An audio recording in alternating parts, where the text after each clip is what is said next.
what the Dakota Access Pipeline has done, it's done irreparable damage to the Lakota nations in North Dakota, and destroyed artifacts and destroyed sacred burial sites.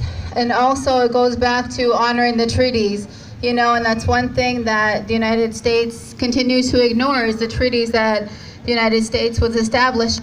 So I just wanted to bring awareness here to the East Coast that Standing Rock is very grateful for all the support, and they're looking for more. We need to make this a world-known issue, and it has been. There's people from Kenya, from Germany, from around the world who are going there and offering their time and their whatever they can bring forward to help stop the Dakota Access Pipeline and all pipelines that threaten our drinking water for the next 7 generations. So thank you for allowing me to come up here and speak before you. And if you have any other questions, I'll be in the area, and you can find a lot of information on Facebook. It's the Standing Rock Sioux Tribe has an official Facebook page. You can also go to standingrock.org.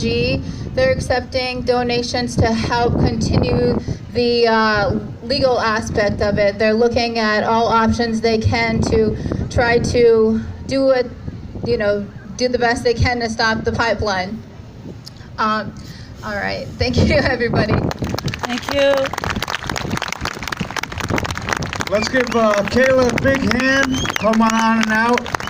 Sharing, taking that time away from her day here to be with us. And right now I'm going to ask Roberto Barrero and Muriel Borst to come on up. The Secretariat from the UN was scheduled to be here, but unfortunately my back is killing me. they're unable to come, so they're going to talk about a statement that the UN made on behalf of Standing Rock. Well, greetings once again, relatives. We're just going to make this quick, just really to supplement what Kayla Looking Horse just shared with you all. The subject of Standing Rock, of course, is at the forefront of our attention at the moment, as it's galvanizing so much unity between our peoples, right? And not just indigenous peoples, but all over. I mean, we're hearing even cities are making resolutions, right, in solidarity with Standing Rock. And so with that in mind, when we do work here, we work at the local level, right? Sometimes we go to Standing Rock and then it becomes national. But really to put more pressure on this situation, hello? Okay. Really to put more pressure on this situation, we had to take this issue internationally as well. So the organization that I work with, the International Indian Treaty Council, worked directly with the Standing Rock Sioux Tribe to submit what they call an urgent action request to the United Nations on the issue of these are human rights violations. Exactly. Why? Because the Standing Rock tribe was not consulted fairly, right, in this issue. I'll give you an example of what we're talking about. In a previous in a previous drawing or a plan for this pipeline, it was scheduled to go within 10 miles of Bismarck, North Dakota. And Bismarck, North Dakota is a predominantly non-indigenous area. It's a city, right? And so folks over there were very concerned about what? Their water. So they said, we don't want a pipeline. Oh, it was not 10 miles. It's 30 miles away from Bismarck was where the pipeline's supposed to go, right?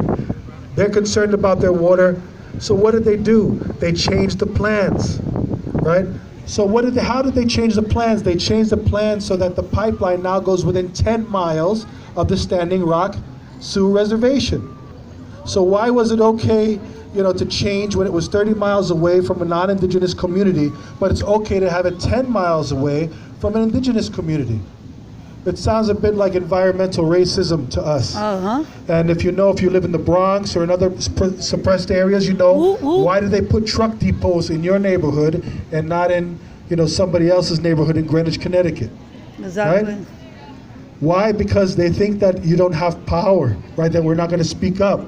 But coming together like this is proof that we can work together and make change. So we're doing this, and Muriel's here. We've worked together for many years at the United Nations, trying to engage these forums to help put pressure on the governments. Why? Because as indigenous peoples, we have rights. And those rights were codified in 2007. 2007 was when the United Nations issued what they call the Declaration on the Rights of Indigenous Peoples. That's a human rights instrument. So in 2011, they finally figured out that we're human beings. 2007 rather, right? They finally acknowledged that we have rights, right? Indigenous peoples, not just from here, but all over the world. So we use that, we have to use that, right? The countries agreed to that. Only 4 countries, by the way, didn't want that declaration to happen. Can you imagine, or can you guess one of the countries? The U.S. was one of them, right? They voted against it. New Zealand was another one. Australia was another one. And Canada was the other one. Right? So you think about that. Think about what's going on with the pipelines and the violations of indigenous people's rights, which is why we brought this to the international arena. So as a result of that pressure, getting that word out, the Permanent Forum on Indigenous Issues, which is a UN advisory body, issued a statement in support of Standing Rock, in support of the indigenous people, stating that there needs to be consultation because lack of consultation is a violation of rights. We have what we call free, prior, and informed consent, right? We need to be consulted before these things happen in our territories or near our territories. So with that, I want to say that we have pressure going on at that level. So there's that happening. We have the local, right, unity happening. We have the national. And so we need to keep the pressure up. So to engage in those websites that Kayla was just talking to you about if you want to learn more about it, or you can go to the website of the International Indian Treaty Council, learn about our work at the United Nations level. And I don't know, Mira, you want to add anything else? I just talked to Sonia from Secretariat. She's on her way here with a statement. So I just like to piggyback on what he said, was that this is what we have to remember here. And I remember the special repertoire of human rights said something very interesting the last time we had a conversation, was that we have to understand that we have to exhaust at the local level before we go on to the international level.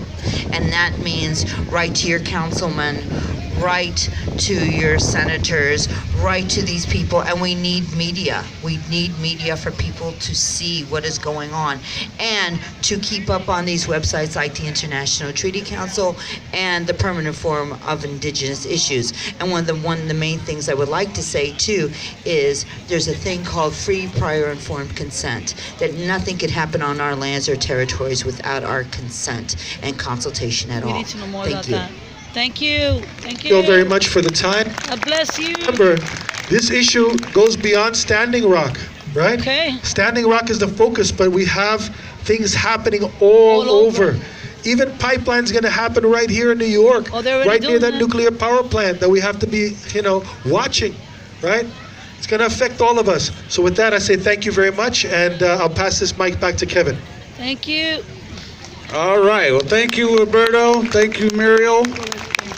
As she mentioned, our UN representatives on their way here, but we were just lucky enough to have some people come in, and now I'm going to have Cliff introduce you to them. See our people standing up. All right, how's everyone doing today? Yeah. Man, this is good. You guys are all still here. The sun is out. So I'm lucky enough to have my brother over here, Keith. Man, we go way back, and brought him here to New York a long time ago. I think it was like over 10 years ago, right? He came to the Gateway Powwow and performed for everyone. Keith was at Standing Rock, and one of our brothers who got arrested there, and who's facing a felony, correct? Yeah, they're charging him with a felony. Keith was in the Bronx last night sharing up in the Bronx, doing a performance, and we're lucky enough they came down here. Katani Means is here as well, and other people. So I'm gonna pass the microphone over to my brother, my boy Keith. Everyone give him a round of applause for not just the performance he's gonna share with you later, but being a warrior on the front lines and giving up his freedom for the cause. And and I posted, if you're on my Facebook page, I posted the GoFundMe because he is facing pretty big legal fees for that. So Keith.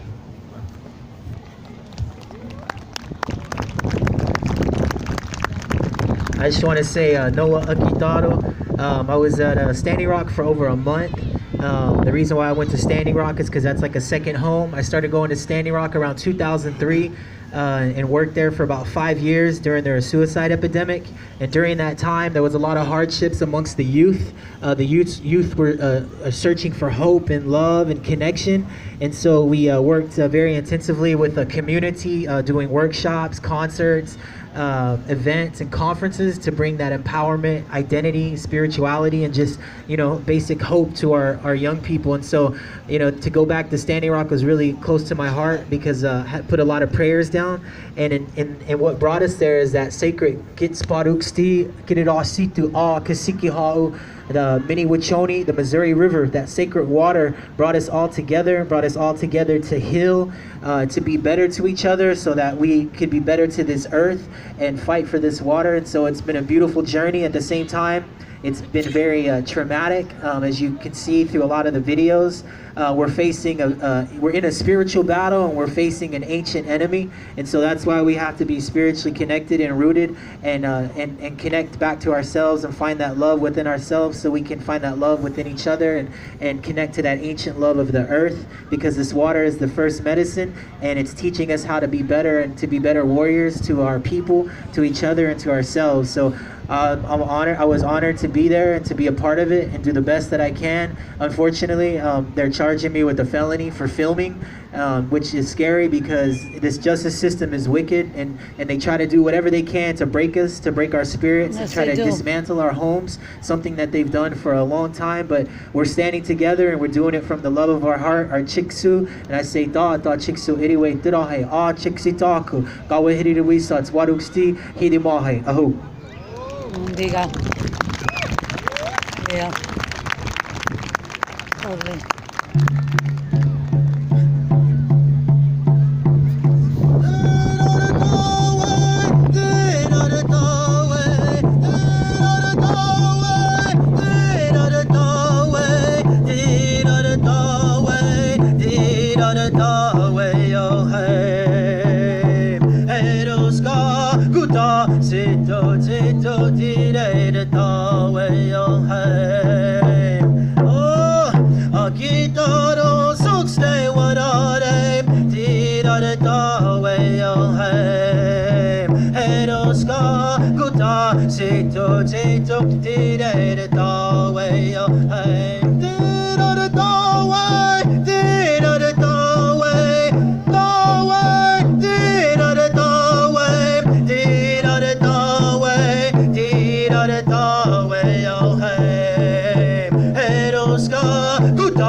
Hey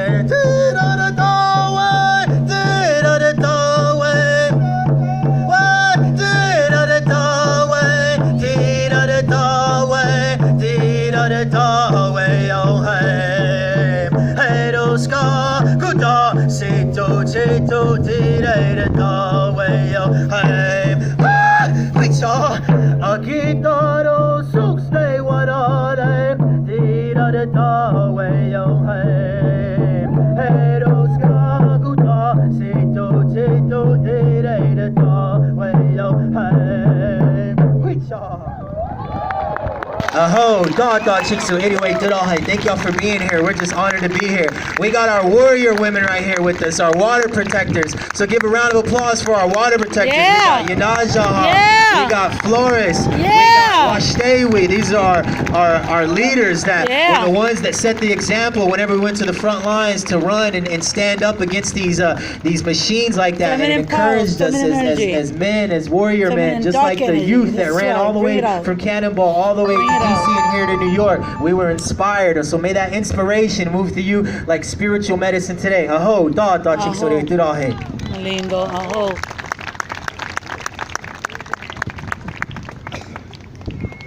Beautiful women. Madakiapi, Chante Washtea Nape Tiusapi Kishto. Chante Izawi, Hamajapi, Mark Waipo, Ate Mark Waipo, Jiapi, Ina Patricia and Loretto, Jiapi. Humpapa na Just a second, I wanna get her face. Minikoju, Lakota, Wia Hamacha.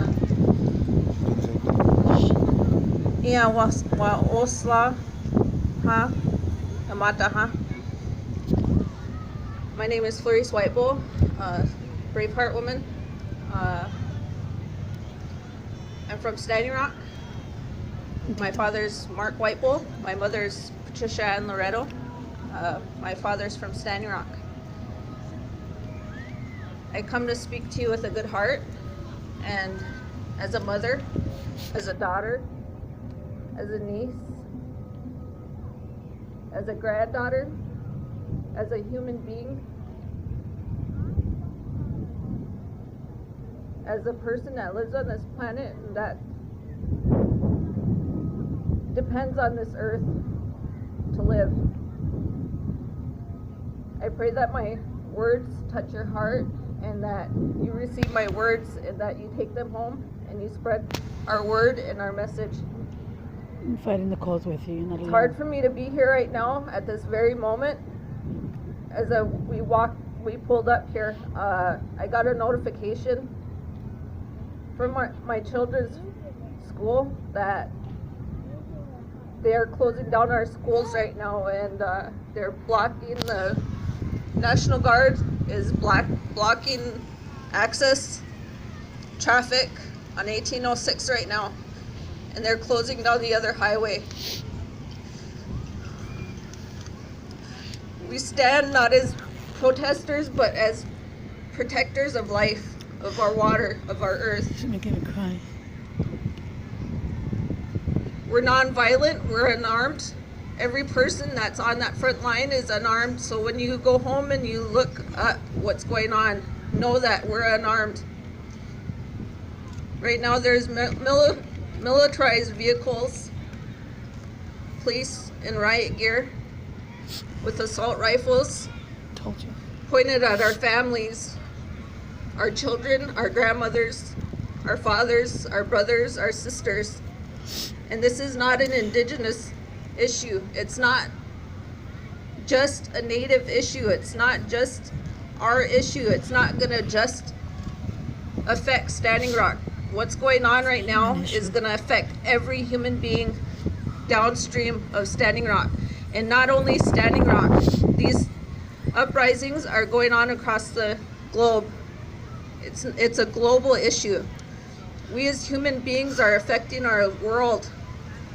Every life, every living being is being affected by our lives, by our conveniences, by our want to have an easier life. We're making the lives of everything around us harder, and we're gonna face the repercussions whether or not we want to face that right now, or if we want our children to face that. We need to give our children a better life and a better future than what we're giving them, because we want to have an easy life, because we want to drive that much faster so we don't have to walk. Our children are going to be in a future that is not sustainable. And we as people have the power right now in our individual decisions that we can make changes. We can make changes, individual changes that will affect our children's future. And our main thing is to move towards sustainability. and away from fossil fuels. And I pray that you understand this when you go home and you take a drink of water, when you go work out and you get thirsty and you take a drink of water, when you go in the morning to make your coffee and you pour that water, when you go to wash your children. Think of us that are standing for you, and make your stand and make your voice heard. That we can't live like this anymore. This land is indigenous land, and whether or not people think that they can write on a paper and say that it's theirs, it's not. Our ancestors tell us that it's still acknowledged as our land.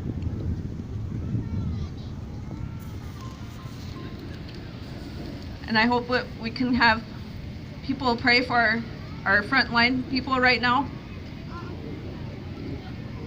who are standing off against armed military, and also Wisconsin police have joined Morton County Sheriff's Department.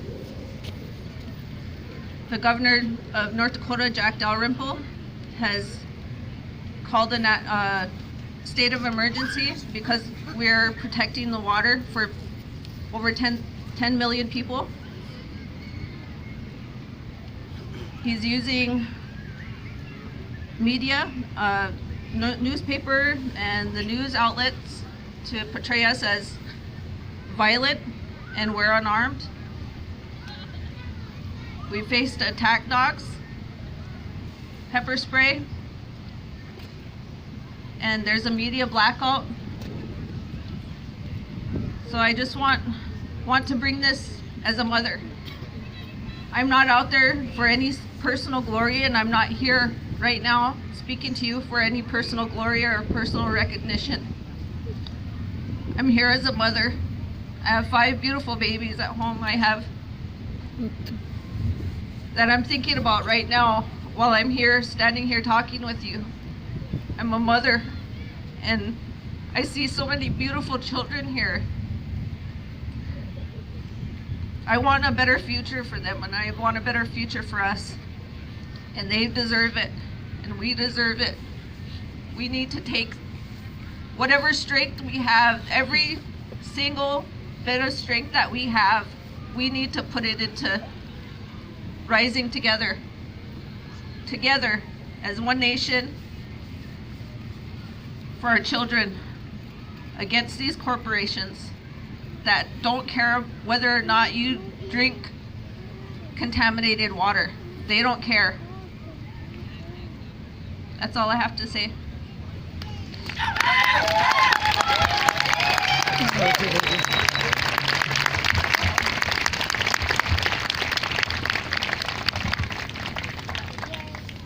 Hi everybody, Washdewi Young Machiapi, Ian Wasla, Mataha, Piakdewi Machiapi. My name is Washdewi Young, and I'm from Standing Rock. I'm Dakota and Lakota. And I just wanted to thank you all for bringing us here to spread this message.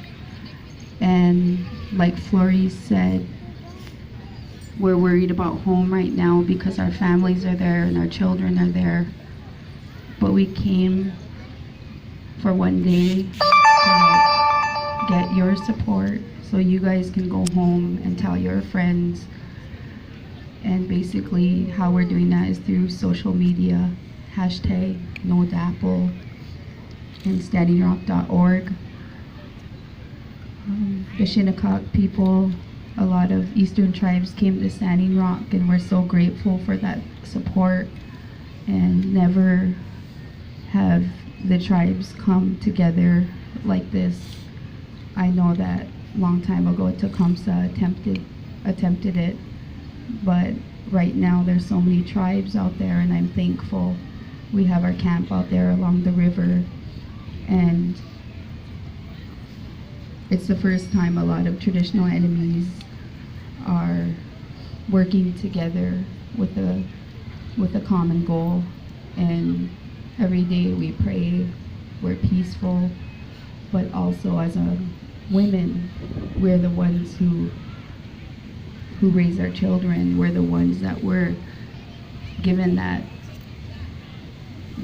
gift to be able to bear children, and it's our responsibility to stand up and protect the water, because she's a living being, a living entity, and we need to take care of that.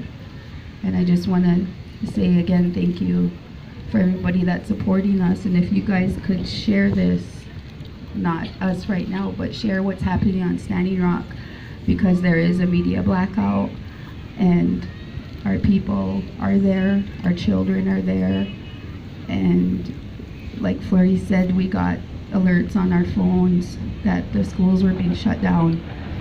And today, on this day too, of all days, I think that they would love to rub that in our face, but we're stronger than that. And if it weren't for our ancestors and your grandmothers and grandfathers, we wouldn't be here today. So I ask for your support and your prayers mostly. If you can't help us or be there, then just share this story, because it would mean a lot to us, and pray for our children that are there and seeing all of this, because they're the ones that are affected the most. And thank you for everything. Wopila Tanka.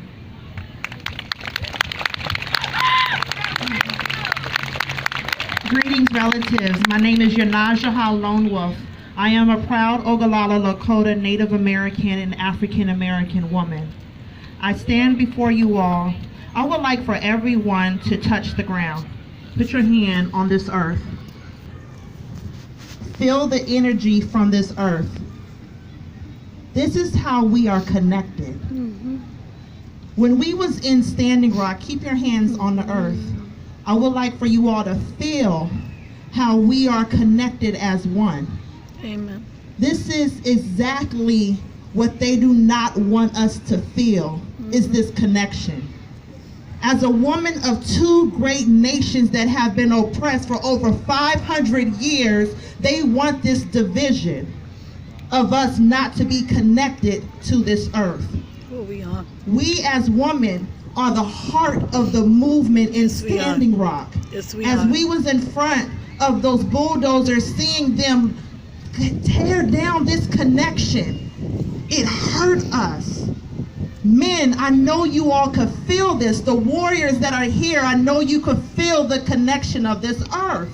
This is our mother. And this is exactly what the government, Army Corps of Engineers, these banks that are funding this pipeline are doing. They want us to lose this connection. They want us to lose the connection that we have with each other. We cannot allow that. They want us to lose the resources that are underneath this earth, which is what we need. We need water. We need earth. When I say Mini Wachoni, you say water is life. Mini Wachoni. Water is life. Mini Wachoni. Water is life. Mini Wachoni. Water is life. That is that connection that we have as people, as we are all connected to the Creator. This is the things that God, the Tagashala, Wonka Tonka has given us, which is land, air, water. All of this is what we need to sustain life. My sisters here are hurting because their children are in Standing Rock, and they're trying to lose and cut that connection of the future generations to come. If you care, if you love them, and if you love yourself, and the brothers and sisters that are standing next to you, I need all of you all to help and come to Standing Rock. Stand in solidarity. Volunteer as a protector, not a protester, but a protector of our lives. We are at war right now. A war that they do not want you all to see here in New York City. Oh, yeah, I know there that. is a colonial oil pipeline that is along New York. Yep. That could easily leak. Yep. That could affect every single one of your water. Yep. This is how we are connected, is that water, this land. So please go to standingrock.org to be involved, Hear us now. to get involved, Hear us now. go to standingrock.org. We are doing a fundraising concert November 26th at Prairie Nights Casino in Standing Rock, North Dakota. If you would like to be a part of that, please go to standingrock.org or respectourwater.com. That's REZPECTR water.com. And if you would like to help, because these protectors are out there, this winter's about to come. If you would like to send donations, coats, tents, anything that is needed, because they are out there. Indigenous people, we have been protecting this land since the beginning of our creation. Amen. And we will not stop. Mini Wachoni. Mini Wachoni. Water is life. Doksha, Palamia, Wopila, thank you.